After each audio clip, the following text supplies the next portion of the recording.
Good morning. My name is Robert Bohls, and I am the Special Agent in charge of the Salt Lake Field Office. Following yesterday's tragic shooting of Charlie Kirk, FBI agents have been working around the clock in coordination with our law enforcement partners. We are and will continue to work nonstop until we find the person that has committed this heinous crime and find out why they did it.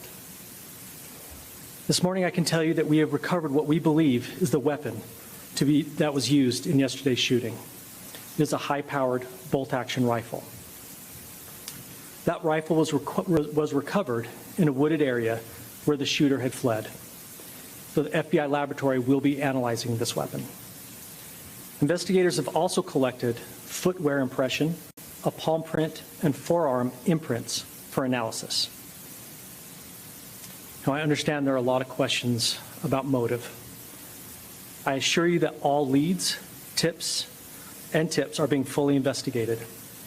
As of this morning, we have received more than 130 tips. We thank the community for that. The FBI has brought every resource to bear, and we will continue to do so throughout the course of this investigation. The FBI's mission is to protect the American people. It's to uphold the Constitution of the United States. Any attack on the First Amendment is an attack on the very foundation of our democracy. That is why we will relentlessly pursue this case and the shooter until we find him. We also continue to grieve with the family and the community. It's our community.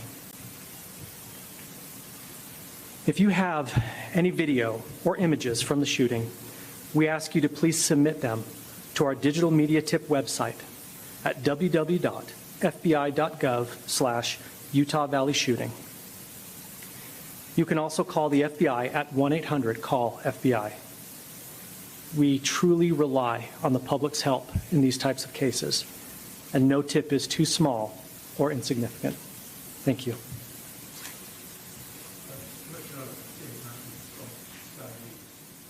We are listening to state and federal officials brief the media here, and we'll keep our ear on this, see if we elicit some more information here. But some big developments. Tom Winters here with me. First of all, they found the weapon, they believe, a high-powered rifle, footwear imprints, forearm imprints, and most crucially, perhaps, Tom, video that they describe as good video of this suspect that they are not yet releasing. That's right. It says to me, and based on what we heard from Utah's director of the Department of Public Safety, it appears that they're going to use some technology, as he put it. I think we should look into that and say probably facial recognition. Let's listen to see if we get a bit more here. We're not releasing many details right now, and we will soon. But right now we're not. But that individual appears to be of college age. We are confident in our abilities to track that individual. If we're unsuccessful in identifying them immediately, we will reach out for the public's help and the media's help in pushing those photos. That was a new development overnight, working through the night, studying those cameras. So that's something that's new and that we're working through right now. As far as the security, I cannot speak to that. Neither the Department of Public Safety nor the Federal Bureau of Investigation was involved in the planning or security of this event.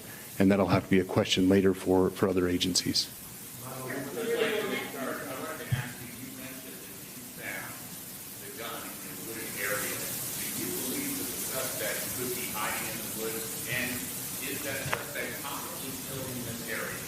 So that's a good question, and it's a question that goes to the safety of the community, right? No, not in those woods. We've walked through those woods and secured it. As to the community, I can tell you that this was a targeted event. We don't believe that the community is at risk. However, we are exhausting every resource to find him, and we will do so. With the BBC, from the images you have, can you see clearly the suspect's face? You say he was college age. Do you believe he was from this university? And how far do you think he may have gone in this time? So I can't comment specifically on his face or any details such as that, as it's continuing to be a part of the investigation. And again, we'll release that shortly. However, we're doing everything we can to find him, and we're not sure how far he has gone yet, but we will do our best. Do you have a clear image of his face? We have images of the suspect. Can you trace the gun's owner? The gun that you've been able to recover, do you believe you know who this person is, the person that you're looking for? Again, as part of the investigation, we're not releasing any details such as that right now. Fingerprints or DNA? We are exhausting all of our resources to be able to collect those, but that's, again, part of the investigation. Have you been able to trace back the owner of the gun? You said you found the weapon. Have you been able to trace back the owner of that weapon? We are working on that, but again, part of the investigation that I can't release. There's been a lot of turnover at the FBI. Do you think that's impacting the... Not at all. We've got complete and total support from everyone, from the director on down, and it's been an incredible supportive environment so far. Are tweets like the one yesterday useful, though, where we announced that the suspect... All I can say is that we're working the investigation the best we have with the environment we're given. So thank you. Hey, thanks for watching. And don't forget, you can catch the Today Show every morning on NBC or take Today when you're on the go. Just follow the Today podcast on Apple Podcasts, Spotify, or wherever you listen.